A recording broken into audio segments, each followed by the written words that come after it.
Machine बंद पडत आहेत, मशीन बदलून देत आहेत। मी आता तहसीलदारांकडे चर्चा केली, तहसीलदारांनी मान्य केलं की बोलले काही मशीनी बंद पडल्यानंतर आम्ही त्यांना लगेच रिप्लेसमेंट करतोय। परंतु ठीक आहे, थोडंफार अडचण झालेली आहे, कारण मग लोक येतात, लाईनीला राहत आहेत आणि मशीन बंद पडली, काही लोक परत पण जात आहेत, त्यामुळे काही ठिकाणी अडचण आहे।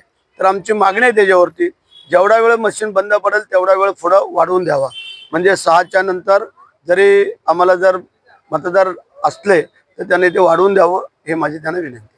शेठ, रायगड जिल्ह्यात आज सकाळपासून जो मतदानाला प्रतिसाद मिळतोय, तर कशा पद्धतीनं शिवसेनेला या वेळेच्या निवडणुकीत यश मिळेल? जेवढ्या ठिकाणी शिवसेनेने आपले उमेदवार उभे केलेले आहेत आणि युतीचे जिथे असतील ते सगळे निवडून येतील अशी आम्हाला पूर्ण खात्री आहे आणि त्याप्रमाणे वाटचाल सुरू आहे।